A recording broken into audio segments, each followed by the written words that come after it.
বন্ধুরা, আজকে এই পার্টিকুলার ভিডিওতে আমি তোমাদের জন্য একটাই প্রশ্ন নিয়ে এসেছি। এখানটা তোমরা দেখতে পাচ্ছ এই যে প্রশ্নটা, এই প্রশ্নটা কিন্তু অ্যাজ এ সিভিল ইঞ্জিনিয়ারকে কিন্তু জানতেই হবে বা সুপারভাইজারকে জানতে হবে, নাহলে কিন্তু সাইটে কাজ করতে গেলে অনেকটা কিন্তু প্রবলেম দেখা দেবে। প্রশ্নটা কি? প্রশ্নটা দেখো কি বলছে, হোয়াট আর দ্য স্টেপ, আমাদেরকে স্টেপ জানতে চাইছে ইনভলভ ইন বিল্ডিং কনস্ট্রাকশানে কাজ করতে গেলে আমাদের যে স্টেপগুলো আমরা ইউজ করি সেই স্টেপগুলো কী কী সেগুলো কিন্তু আমাদেরকে জিজ্ঞেস করেছে। তো টোটাল এখানটা আমি তোমাদেরকে 17টা পয়েন্ট বলবো। এই 17টা পয়েন্ট কিন্তু প্রত্যেকটা সিভিল ইঞ্জিনিয়ারকে কিন্তু জানতে হবে বা সুপারভাইজারকে কিন্তু জানতে হবে, নাহলে কিন্তু সাইটে কাজ করতে গেলে কিন্তু প্রবলেম হতে হবে। দেখো, তুমি যখন একটা কনস্ট্রাকশনের কাজ যখন তুমি করতে যাচ্ছ, বিল্ডিং কনস্ট্রাকশান বা একটা ধরো বিল্ডিং বানাতে যাচ্ছ, তো এই বিল্ডিংটা বানাতে গেলে তোমাকে ফার্স্ট স্টেপ কী এবং লাস্ট স্টেপ কী সেটা তোমাকে জানতে হবে, বা কী কী স্টেপ বাই স্টেপ তোমাকে করতে হবে সেটা কিন্তু তোমাকে জানতে হবে। যেমন আমরা প্রত্যেকে জানি প্রথম স্টেপে আমরা কি করি না, দেখো প্রথম স্টেপে আমরা যেটা করি সেটা হচ্ছে এক্সকাভেশন। ঠিক আছে, কী করি? এক্সকাভেশন মানে কি? মাটি খনন করা। ঠিক আছে, মাটি প্রথমে তার ডিজাইন হিসেবে যত বাই যত থাকবে, ধরো 4 feet by 4 feet by 4 feet থাকতেই পারে, মানে লেন্থ 4 ফিট, ব্রেথ 4 ফিট এবং এই যে হাইটটা হবে 4 ফিট। তো 3D ডায়াগ্রাম যদি দেখি তাহলে এইভাবে কিন্তু আমরা দেখতে পাবো 3D ডায়াগ্রামটা।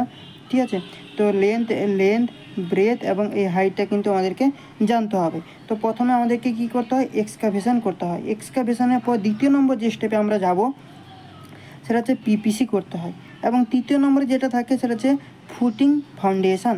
ফুটিংয়ের জন্য আমরা ফাউন্ডেশন করব, দিয়ে ফুটিংয়ের কাজ শুরু করব। ফুটিংয়ের কাজ যেই শেষ হবে তখন আমরা কি ফুটিংয়ের ফাউন্ডেশন করার পর আমরা কি করব? প্লিন্থ বিম দিয়ে দেবো। মানে ফুটিং তো হয়ে গেল, ধরো এখানটা আমরা এইভাবে ফুটিং করলাম, ফুটিংয়ের কাজ শেষ। ফুটিংয়ের কাজ করার পর এখানটা কিন্তু আমরা প্লিন্থ বিম দেওয়া শুরু করব। যেই প্লিন্থ বিমের কাজ হয়ে যাবে, প্লিন্থ বিম কাজের হওয়ার পর আর্থ ফিলিং ইন প্লিন্থে আমরা কি করব? আর্থ ফিলিং করে দেবো। সেটা হচ্ছে কি 5 নম্বরের পয়েন্ট। এবং 5 নম্বরের পয়েন্ট কভার হওয়ার পর আমরা কি করব? ডিপিসি। এই ডিপিসির থিকনেস কত সেগুলো সম্পর্কে কিন্তু আমি ডিটেলস বলেছি।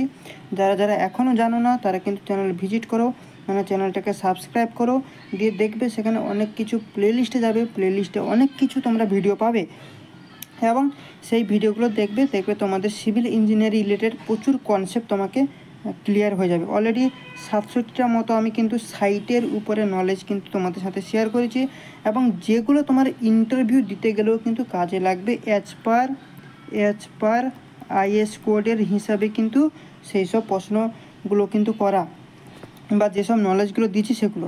ঠিক আছে, তো ডিপিসি আমরা করব। ডিপিসি করার পর আমরা কি করব? কলাম কাস্টিং করে দেবো। কি কলাম কাস্টিং, এবং কলাম বানানো শুরু হবে। এবং কলাম কাস্টিংয়ের পরে আমরা কি করব? ধরো এখানটা একটা কলাম আমরা কাস্টিং করে দিয়েছি, এখানে একটা কলাম, এর নিচে আমি কি বললাম, এখানটা আমরা কি করলাম না ফুটিং তৈরি করেছিলাম। ফুটিংয়ের পরে আমরা এখানটা প্লিন বিম দিয়ে দিয়েছিলাম।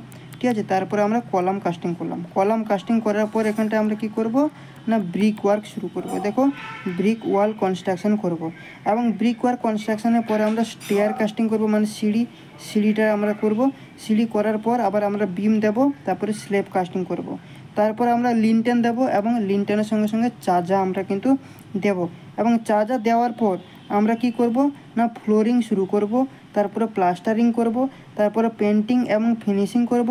পেন্টিং করার পর আমরা ইলেকট্রিক্যালের কাজ করব, মানে ইলেকট্রিক ফিটিং, তারপর প্লাম্বিং ফিটিং, তারপর পেন্টিং ওয়ার্ক দিয়ে কিন্তু পুরো বিল্ডিং কনস্ট্রাকশনটা কিন্তু আমরা কমপ্লিট করব।